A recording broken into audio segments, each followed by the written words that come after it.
This program is brought to you by Link TV for educational and non-commercial use only.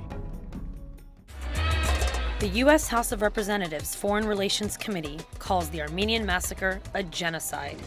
Why is President Bush against it? Will this matter affect the war in Iraq? Answers to these questions and more on Link TV's Mosaic Intelligence Report.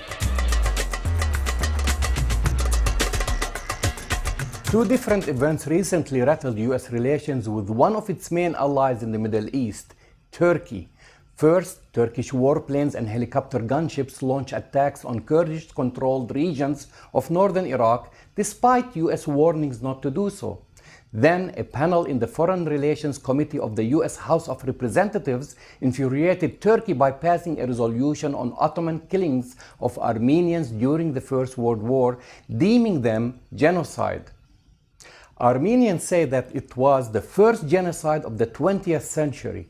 Hundreds of thousands of men, women, and children were killed by Turkish troops and died of starvation or exposure to the weather when they were driven out of their homes. All Armenians do not want the Turkish army to come here because in the past there was a massacre. My grandfather told me about it. They slaughtered 1.5 million Armenians. Turks say the Armenians were killed in battle and that both sides suffered equally. President Bush strongly lobbied against the passing of this measure. On several occasions, the US president condemned the killings in Darfur and referred to what's happening there as genocide. But why does he equivocate when it comes to the Armenian genocide, a well-documented historical event? I urge members to oppose the Armenian Genocide Resolution now being considered by the House Foreign Affairs Committee. We all deeply regret the tragic suffering of the Armenian people that began in 1915. But this resolution is not the right response to these historic mass killings. And its passage would do great harm to our relations with a key ally in NATO and in the global war on terror. The answer is simple. Earlier on Thursday, Robert Gates, the U.S. Defense Secretary, had warned of reprisals from Turkey following the vote. He said Turkey was crucial to U.S. supply lines into Iraq, with 70% of U.S. air cargo, 30% of fuel shipments to U.S. forces, and 95% of new mine-resistant armored vehicles going through Turkey. So principles are out of the window, meaning the measure will most likely be killed in Congress or vetoed by the president. And there are those that say that every time we discuss this resolution in committee, it's an irritant to our relationship with Turkey. That's the best reason to vote for it here and on the floor. Let us do this and be done with it. We will get a few angry words out of Ankara for a few days, and then it's over. If this irritates our relationship with Turkey, let's stop the irritation by recognizing the truth.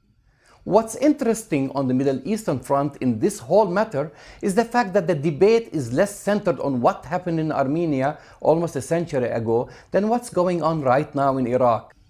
Political analysts on several Arab satellite TV networks came mum, arguing the case for the Armenians, and instead of going into details about the events of 1915, simply said, remembering the horrors of the past is a worthwhile endeavor, but this was designed by congressmen to make themselves feel good about the most horrible vote of all, voting for the war on Iraq and supporting an ongoing genocide. I'm Jamal Dejani for the Mosaic Intelligence Report.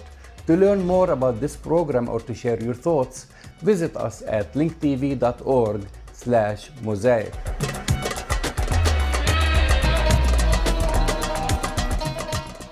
The One Nation, Many Voices online film contest is calling you to pick up a camera and send us a short film about the American Muslim experience today. Up to 5 minutes in a variety of styles: comedy, drama, animation, music, documentary, and a special category for filmmakers 18 and under, plus a category for films less than 60 seconds. Winners receive $50,000 in prizes and a chance to show your film to millions of people on national TV through Link TV, YouTube, and on the web. Filmmakers of every age and background are encouraged to apply. Winners will be selected by celebrity judges. See the website onenationfilmcontest.org for details. The deadline is November 25th, 2007. Remember, this is One Nation, Many Voices. Stories, not stereotypes, about Muslims in America.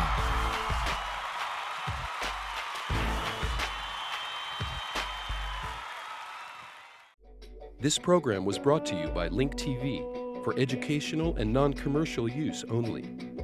Link TV is the only U.S. television network devoted to global and national news, with uncompromising documentaries and diverse cultural programs. Programs which connect you to the world.